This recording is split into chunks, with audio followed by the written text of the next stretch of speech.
And welcome. It's Monday, it's 1 o'clock, and welcome to the Deal Doctor Livestream. A couple of things before we get into today's topic. I will tell you that I saw a thread over the weekend about escalation clauses, and agents were on 5-Star Connect, and agents were giving one another advice. And I would encourage everyone to watch my live stream I did, was it a week or two ago? I can't remember, on escalation clause. I think it was 2 weeks ago. 2 weeks ago on escalation clauses, and watch it carefully because the advice that was being given there was not necessarily correct. And I didn't want to get into the stream and start having that discussion, but I would encourage those of you who are or want to use escalation clauses to watch the live stream very carefully. It's half an hour long. It's well worth it if you are going to use escalation clauses.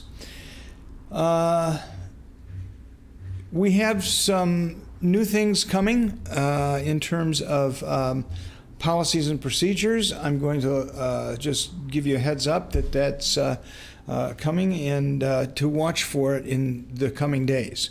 That will be coming from Greg and Paul, and so I'm going to let them share that information, but just get a heads up. You'll want to watch their video when they release it, and so on. Other information, the sales numbers are high. Sales numbers are ridiculously high.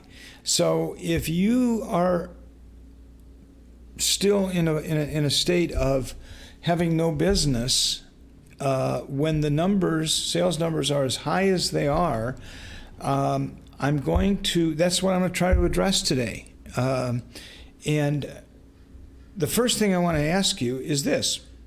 At 8 o'clock tonight,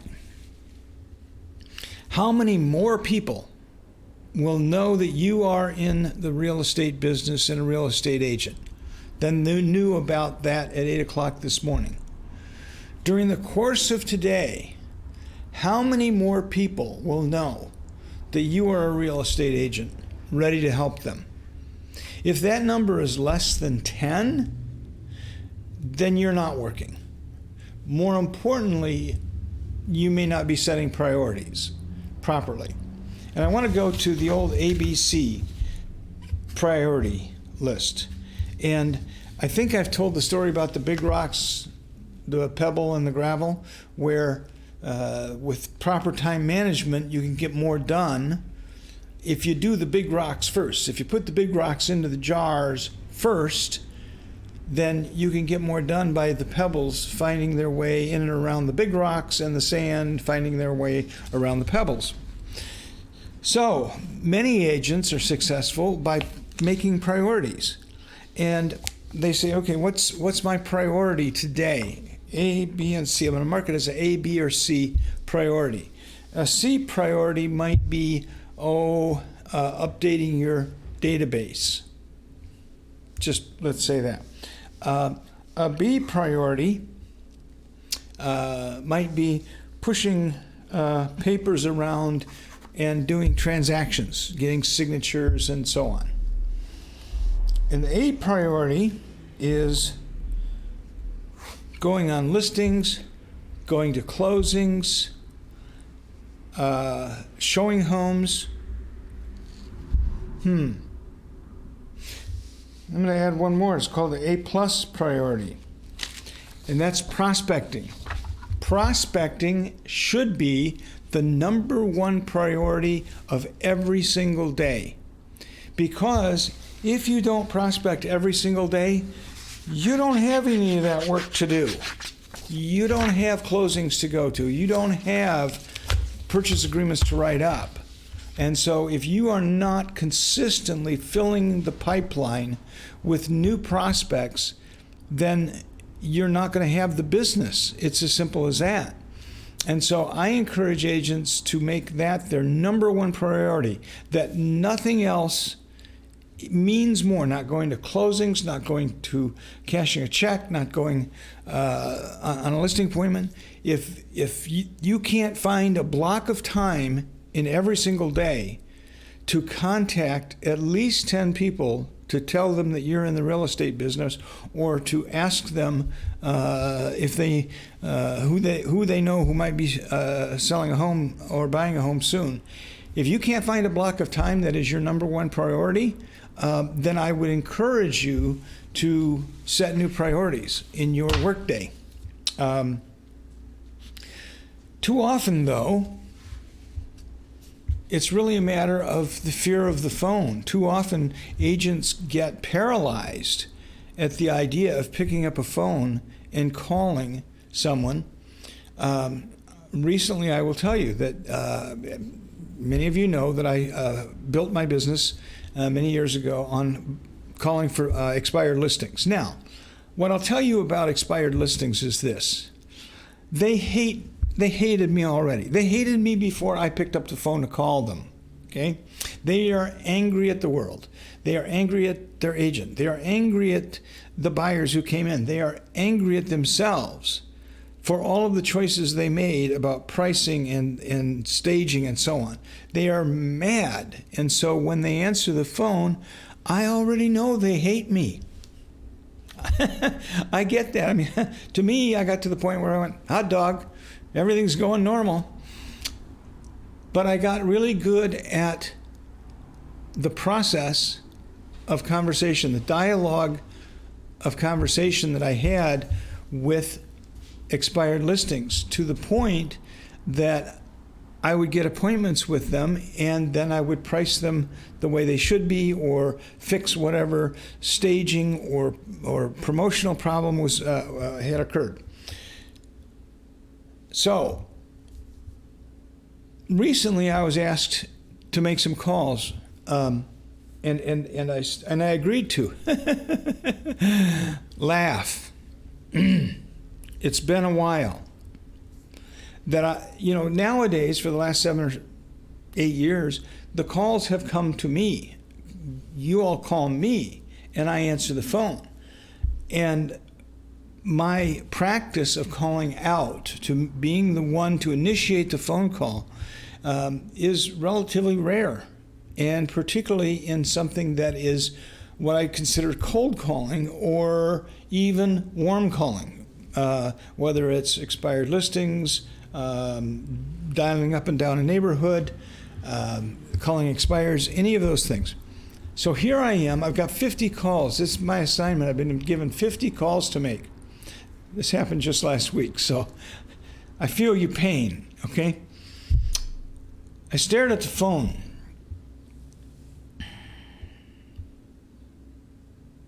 A lot like that. For a while. And then I stared at it some more. And finally I said, I'm not going to get 50 calls made this way. It's just not going to happen. And so I picked up the first phone call, or made the first call, and I was so out of practice and so clumsy. But it's a little bit like they say about riding a bike. You might get on and feel a little wobbly, but after, a half a block or so, you start to get your legs back under you. And so by the time I got to the 30th call, I was feeling pretty comfy. I was feeling very easy. It's the first 5 or 10 calls that are hard. Take my word on that. I know. I've done it. I've been there.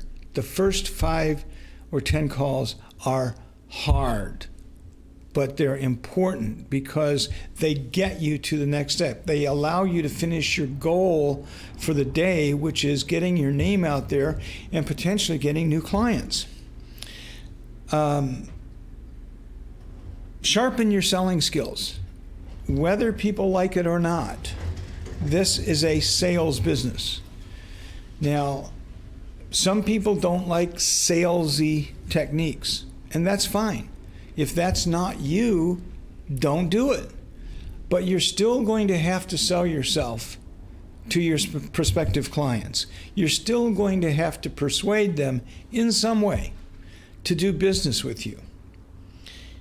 And I remember the story of the two lumberjacks, Lars and Sven.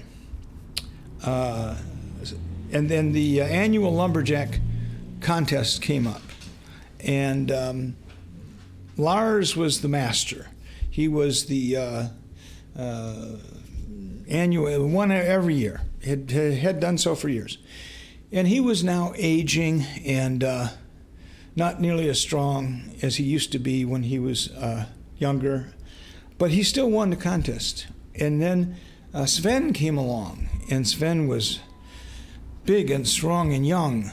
And Sven was certain he was going to beat Lars. And so they began chopping. And they chopped and they chopped and they chopped and they chopped.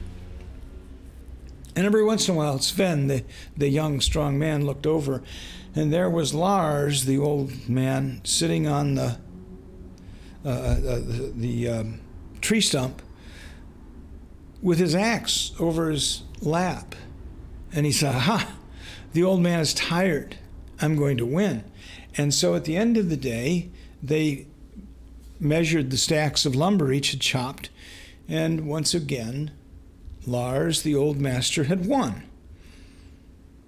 And Sven, very disappointed, very angry, very upset, confronted Lars, and he said, "How in the world could you have won?" He said, "I kept chopping and chopping. I chopped nonstop. I'm strong, and I kept going. What is it that you did to beat me?" And Lars looked at him and said, "When I was sitting down, I sharpened my axe." Sharpen your axe. Get better at persuading people to work with you in whatever way is you, in whatever that is. You have a personality. If you people know you, like you, and trust you, then talk to them. Make the calls. Get on the phone and do the business, because the business is there to be had.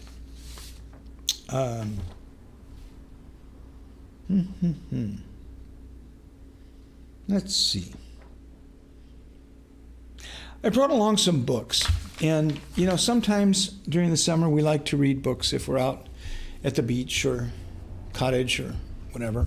And so I brought some books along that I've read over the years, and I'm just going to recommend a few of them. One's called Poke the Box. Subtitle: When was the last time you did something for the first time? When was the last time you went outside your comfort zone and tried something new, like walking up to a door that's for sale by owner and knocking on it and handing them your card, or walking up and down a neighborhood and leaving a leaflet in their door? Now, I understand with COVID, we all want to be very careful about not intruding upon someone's privacy and well-being. But I'm talking, this is long-term stuff. Let's see what I say here. Poke the Box is a manifesto about producing something that's scarce and thus valuable. It demands that you stop waiting for a roadmap and start drawing one instead. You know how to do this, you've done it before, but along the way, someone talked you out of it. When we all had that million dollar idea, haven't we? I remember mine. I was in college, and my $1 million idea was to take these gas stations. It was about, a long time ago. It's about 1972. And I was sitting with my roommate, and I was watching these gas stations close up one after another, because of the oil shortage back in that era.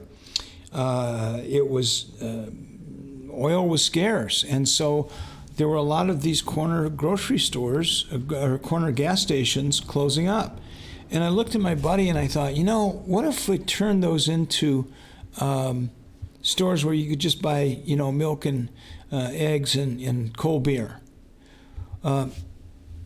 Those are called convenience stores today. So we've all had million-dollar ideas that we didn't act on because somebody told us all the reasons why it wouldn't work. As some of you know, I've written a few books, and I wrote a few books even though many people told me I would never get it published. The first one, I would never get it published. It was impossible to get a publisher to take it. And they were right. So I published it myself. And then I wrote a second one, and they were right again. They kept telling me that it couldn't be done, that what I wanted to do, the roadmap I wanted to create, couldn't be done. It wasn't until the third book that I wrote that a publisher picked it up. So don't quit. If you have a roadmap in your mind, don't let anybody tell you not to do it. Tim Creech, Lori Bursman and I were going to do a Zoom meeting to discuss how I prospect. If anyone is interested in joining, let me know. I will tell you that Tim is one of the most expert prospectors out there. And he is probably, of anyone in our company that I know of, more consistent. He is extremely good at it. So he's now extended you an offer to learn some selling techniques. And I guess here's what I'll tell you about this. The first time I went to Floyd Wickman, I walked in past his $80,000 Mercedes sitting outside, and it had his license or his name on his license plate. And I thought, okay, great, but you know, money doesn't buy you love. But I'm going to listen to this guy because he's obviously been successful, and he was very successful. And so I said, not only that, but I said, I'm going to listen to what he tells me to do, and I am going to put full faith in what he tells me, and I'm going to do it no matter how hard it is, no matter how much it's out of my comfort zone. And I did exactly what he told me, and I built a career in real estate that has lasted more than 30 years. Virtually all of the people who went with me to his class are out of real estate, and I mean have been out of real estate for 20 years or more. They didn't keep going. They didn't keep doing what he had taught them. He gave them a lifelong gift by teaching them how to prospect for business. He once said that I can drop you out of, if you do what I tell you and learn everything I have to tell you, that I can drop you out of an airplane anywhere in the United States and you can make a living. Wow, that's freedom. That's pretty amazing. So, poke the box. Poke yourself. Get out of your comfort zone. Buy the book. The Fred Factor. Anybody who hasn't heard of the Fred Factor? I think everyone has. But I want to read a couple of things to you real quickly. The first Fred. Good morning, Mr. Sandberg. He said cheerfully, my name is Fred. I'm your postal carrier. I just stopped by to introduce myself, to welcome you to the neighborhood, and to find out a little bit about you and what you do for a living. When was the last time your postal carrier did that? I was a bit startled. Like most of us, I'd been receiving mail for years, but I never had this kind of personal encounter with my postal carrier. I was impressed. Nice touch. Goes on to ask him what he does for a living. If you're a professional speaker, you must travel a lot, said Fred. Well, yes, I do. Anywhere from 160 to 200 days a year. Well, if you just give me your schedule, I'll hold your mail and bundle it. I'll only deliver it on the days that you're home to receive it. That's not my postal carrier. I'll guarantee that. He said, well, why don't you just leave it in the mailbox and I'll pick it up and when I get home. And he says, well, that's a sure sign of burglars, and goes on to explain it. He comes back from his trip and he discovers that his doormat is missing. It's not in front of his door. And he thinks, who steals a doormat? And then he looks over in the corner of the porch, and there the doormat is with a little lump in it.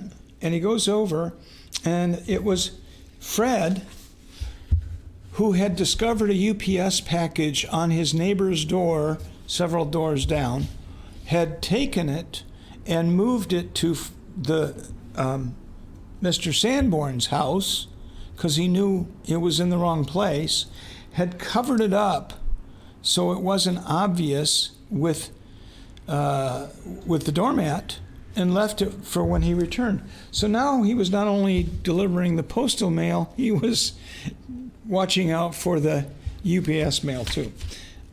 Above and beyond. The book really talks about above and beyond. It also talks about reinventing yourself regularly. Anyone who will survive long-term in this business is going to constantly reinvent themselves as the market changes. And more on that in a minute, but I'll read you a quick poem. A sad employee left his job of many years. Most days he worked were like the day before. He wasn't disliked by his colleagues, but he won't be missed. And while he made good money, he felt quite poor. He always did what he was paid to do and nothing more, and he did it without having any fun. He performed his job the way he lived his life. He did it the way it had always been done. Now, I can tell you with certainty, I could name names of how many real estate agents went out of business, broke, or are on the verge of going out of business right now because they did it or are doing it the same way they've always done it. Guess what, folks? The cheese moved. Whether you know it or not, in the last few years, the cheese moved. And I'll just give you a little jacket blurb on here. It says, two mice named Sniff and Scurry. And two are little people, beings the size of mice and act a lot like people. Their names are Hem and Haw. Cheese is a metaphor for what you want to have in life, whether it's a good job, loving relationship, money, a possession, health, or spiritual peace of mind. And maize is where you look for what you want in the organization you work in, the family or community you live in. In the story, the characters are faced with unexpected change. Have we been faced with unexpected change in the last 3 to 6 months? Yeah. Eventually, one of them deals with it successfully and writes what he has learned on the maze walls. Yeah. Guess what?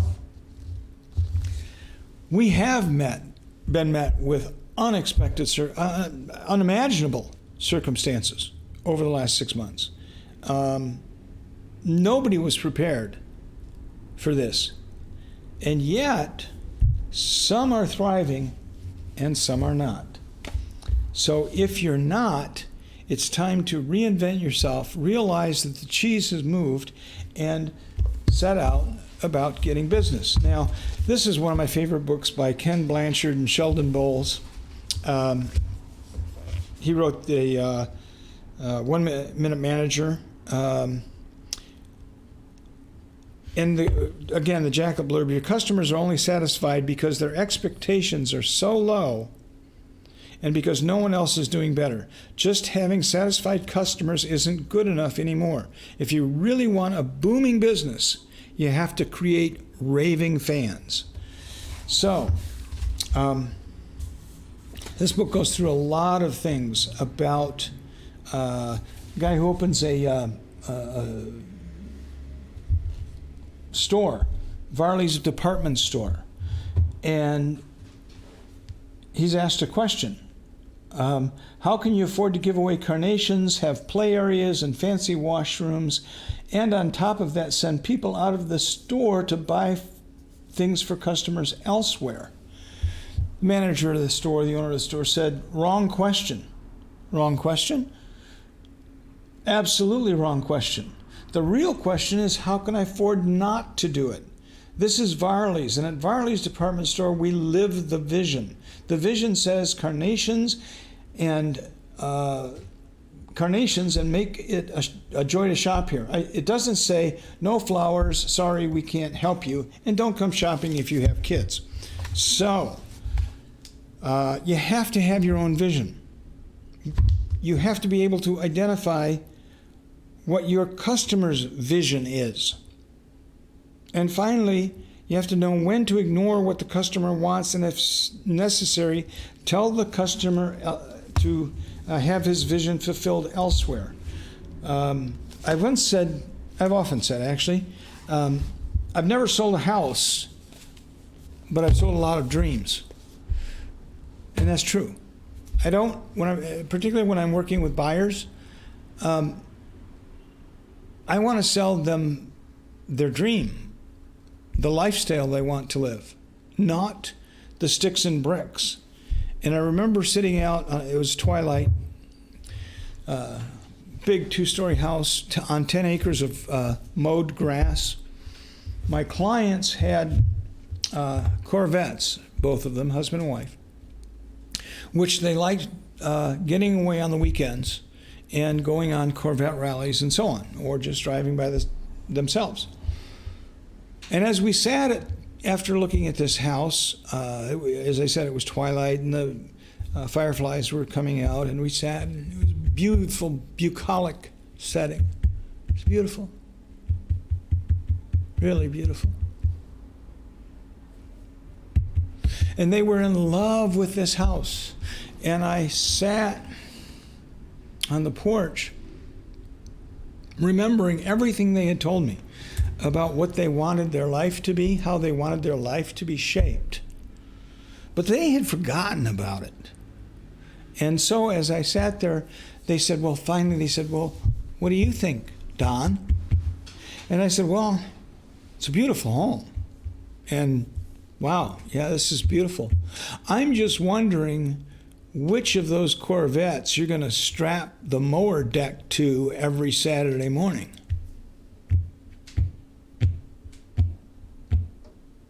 They looked at me and my client, now my friend, said, you could sell a lot more real estate if you'd keep your mouth shut. Eventually, we found them the house that was right for them. And sometimes we have to remind ourselves and help our clients remember what their vision is. What do they want to accomplish?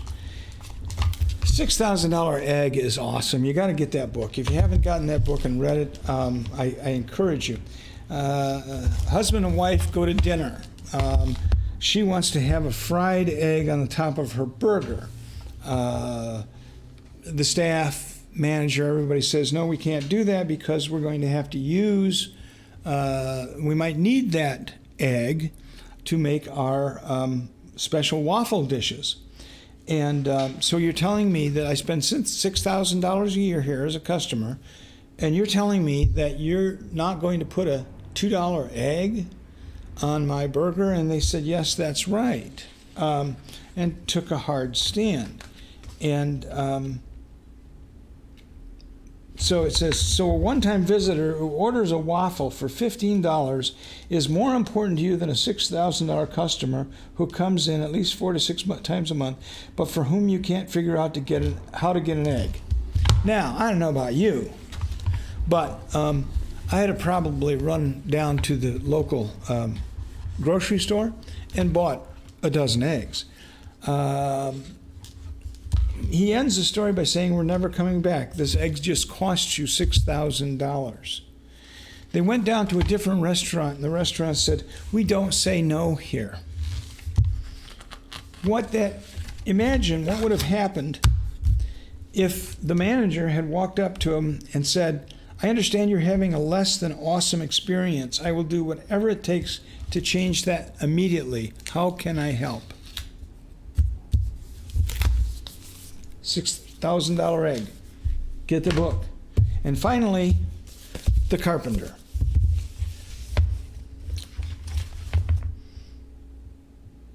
I once met a man, Dr. James Gills, who completed 6 double Ironman triathlons.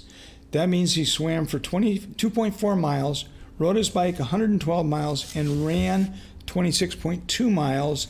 Then, 24 hours later, he did it again. He was the only person on this planet to do it 6 times. When I asked him how he did it, he paused for a moment. He said, "I've learned to talk to myself instead of listening to myself.